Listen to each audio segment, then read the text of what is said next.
Bonjour à tous et à tous. Merci beaucoup, Monsieur le Ministre, cher Dmytro, de ton accueil, toujours chaleureux. Et permets-moi d'ajouter que je suis heureuse d'être de nouveau à Kiev. Nous avons eu un échange sérieux et confiant, comme toujours, poursuivant les conversations que nous avons eues la semaine dernière à New York, puisque nous nous sommes vus au moins 2 fois, je crois, en marge de l'Assemblée générale des Nations unies et au Conseil de sécurité. Je précise que je me suis entretenue ce matin avec le procureur général, M. Kostin, et je serai reçue un peu plus tard par le président Zelensky. C'est la 3e fois que je me rends à Kiev depuis ma prise de fonction.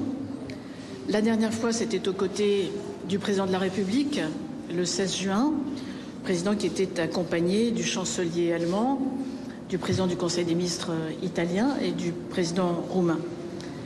Et cette fois, en effet, ma visite se tient peu après la réunion du Conseil de sécurité des Nations unies que nous avons organisée sous présidence française jeudi à New York et qui a signé, je crois, l'isolement de la Russie. Peu avant le départ du bateau, un bateau pour l'Ukraine, qui est un bateau affrété par la France, chargé de, c'est la plus grosse opération d'aide humanitaire que nous menons, chargé de plus de 1000 tonnes de fret humanitaire pour la reconstruction et en équipement aussi de sécurité civile. Et j'y serai demain soir.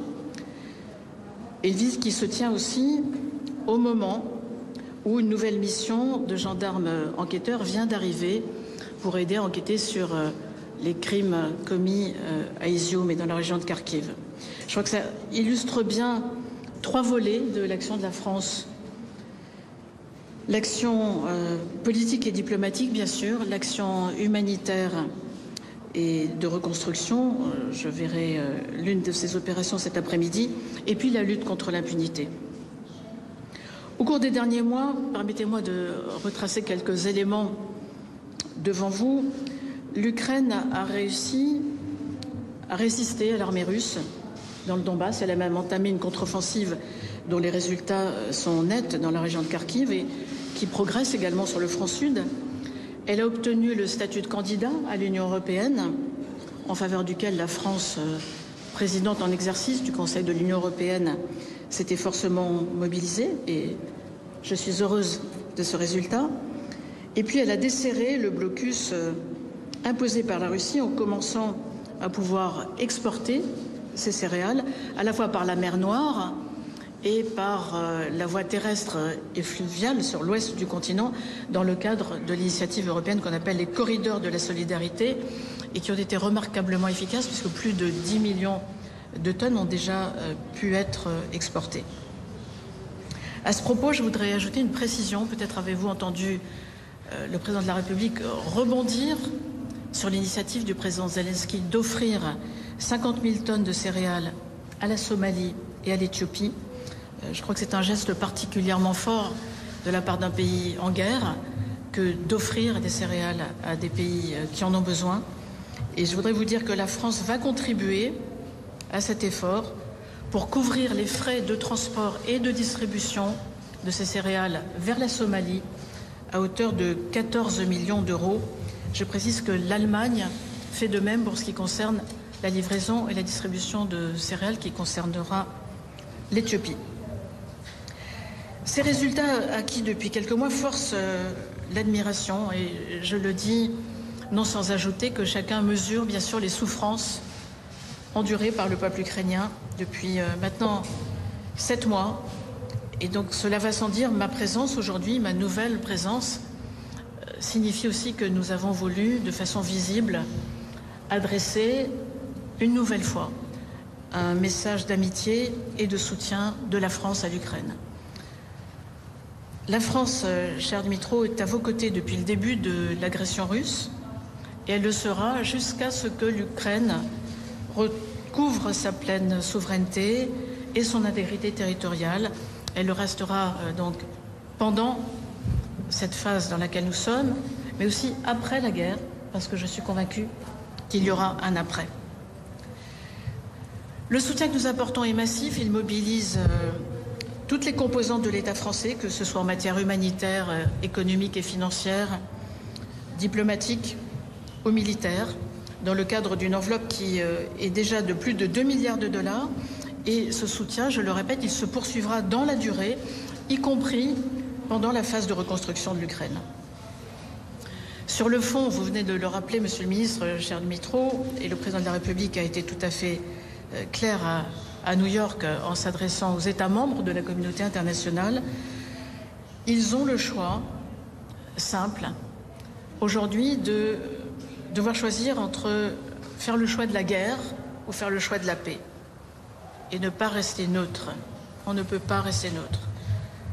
La France a fait son choix, c'est celui d'un refus du retour aux impérialismes et aux colonies, le refus d'un monde où un chef d'État peut décider seul de violer les principes fondamentaux de la Charte des Nations Unies, de violer les règles les plus élémentaires du droit international et du droit humanitaire, et de mener une guerre inutile, illégale, injuste, de menacer les fondements même de l'ordre international basé sur des règles. Et donc c'est la raison pour laquelle ceci nous concerne tous. Ce que nous avons vu à New York, le ministre et moi-même, c'est que la Russie est de plus en plus isolée. Personne ne s'est porté au Conseil de sécurité au soutien de sa présentation, au demeurant parfois étonnante. Le narratif qu'elle a présenté est incohérent, il ne convainc personne. Très honnêtement, c'était même à se demander si notre collègue russe croyait véritablement aux paroles qu'il prononçait. Et je le redis, personne au Conseil de sécurité n'a pris la parole pour soutenir la position de la Russie. Parce que chacun voit que la Russie s'enfonce dans une impasse militaire vis-à-vis de la communauté internationale et peut-être aussi désormais vis-à-vis de sa propre population. On le voit.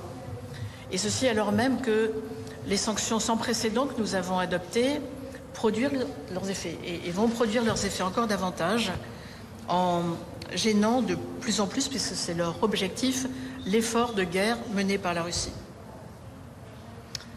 Alors, vous le disiez, cher Dmitro, le président russe s'est lancé dans une rhétorique escalatoire en décrétant la mobilisation partielle de la population russe, une population qui, à l'évidence, ne le soutient plus, en annonçant l'organisation de simulacres de référendum dans les régions occupées ou en adoptant une rhétorique escalatoire sur la question nucléaire.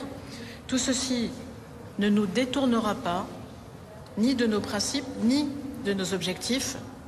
Et je veux redire aujourd'hui à Kiev ce que nous avons dit à New York, en marge des réunions de l'Assemblée générale et lors de la réunion du Conseil de sécurité. Si la Russie procède à l'organisation de ces référendums illégaux, eh bien, il y aura des sanctions qui s'en suivront. Ce sera le cas de la part de l'Union européenne, avec le plein soutien de mon pays. Je vous disais que j'avais pu rencontrer ce matin le procureur général à l'occasion de l'arrivée d'une nouvelle équipe d'experts français. Un volet important de notre action, nous en avons parlé à New York également, c'est la lutte contre l'impunité. L'impunité des crimes qui ont été commis et qui sont commis. En présidence du Conseil de sécurité, la France a tenu à organiser une réunion spécifique, qui était la première réunion à niveau ministériel du Conseil de sécurité depuis le 24 février, réunion spécifique portant sur la lutte contre l'impunité, avec le secrétaire général des Nations Unies, les États membres, quelques pays invités, et autour de M. Karim Khan, le procureur général de la CPI. Parce qu'il ne peut pas y avoir de paix sans justice, et je veux le réaffirmer, c'est une certitude. Il n'y aura pas de paix sans justice, la justice doit passer. Alors, nous avons déjà contribué, je pense, en envoyant 2 missions d'enquêteurs spécialisés en Ukraine, au mois d'avril, au mois de mai jusqu'au mois de juin. Et nous venons aujourd'hui d'accueillir, avec le procureur général, une nouvelle mission d'experts français de l'Institut de recherche criminelle de la Gendarmerie nationale qui permettra d'identifier les victimes et de collecter les preuves des crimes graves commis à Izium. Nos objectifs, ce sont la défense de la souveraineté et de l'intégrité territoriale de l'Ukraine. Je l'ai dit, c'est également la sécurité du continent européen et l'ordre international fondé sur des règles et qui nous permet de vivre en paix et en se respectant les uns les autres. Je vais évoquer à ce titre les graves menaces qui pèsent sur les installations nucléaires civiles ukrainiennes et notamment sur la centrale de Zaporijjia. La sûreté et la sécurité de la centrale de Zaporijjia est en jeu. L'occupation par les forces armées russes de cette centrale fait peser un grave risque, une grave menace d'accident nucléaire. Et donc, nous sommes au soutien de la mission du directeur général de l'AIEA, M. Grossi. Nous avons pu tous ensemble faire en sorte qu'une première mission se rende sur place. Mais pour éviter un accident nucléaire, il est désormais essentiel de mettre en place la zone de protection proposée par le directeur général de l'agence, avec un arrêt des combats autour de la centrale et un retrait des équipements militaires russes. Nous soutenons pleinement ces propositions. Nous nous sommes réunis et avons adopté à une dizaine de pays à New York une déclaration au soutien de cette action. Et c'est bien évidemment, dois-je le préciser, une première étape de façon à atteindre l'objectif de la démilitarisation. Voilà sur cette situation qui reste préoccupante et sur laquelle nous devons continuer d'agir.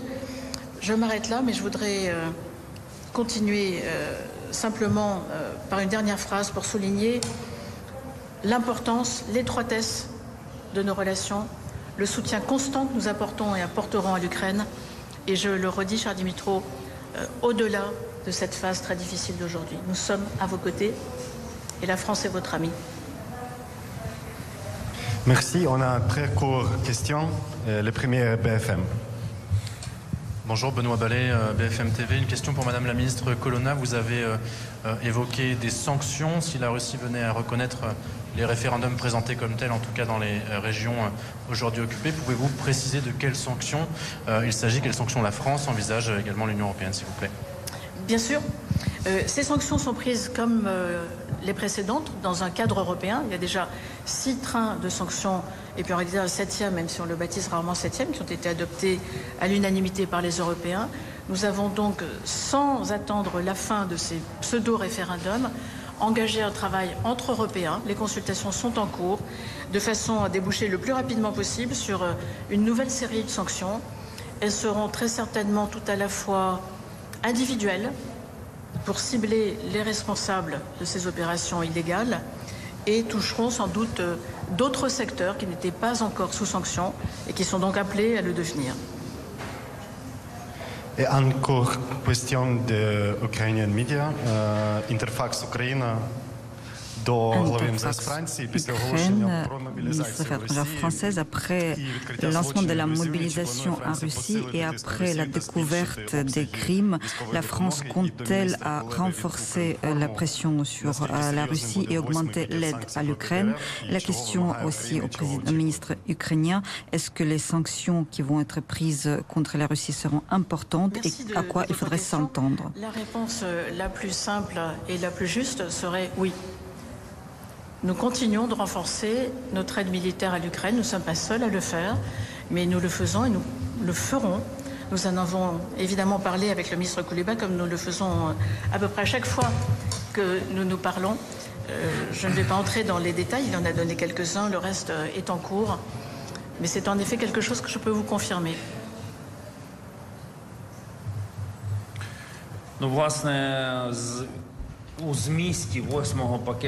Le contenu du 8e paquet de sanctions nous démontrera dans quelle mesure l'attitude de l'Union européenne est sérieuse et importante à l'égard de ces soi-disant référendums. Il ne suffirait pas d'introduire seulement des restrictions à l'égard des personnes qui participeraient ou qui participent à l'organisation de ces référendums. Il ne suffira pas de prendre des mesures cosmétiques, économiques ou des sanctions individuelles. Il faut une réaction sérieuse, active, concrète qui toucherait l'économie de la Russie. Plus molle serait la réaction à ces soi-disant référendums, plus importante sera la motivation de la Russie à poursuivre l'escalade et à annexer d'autres territoires.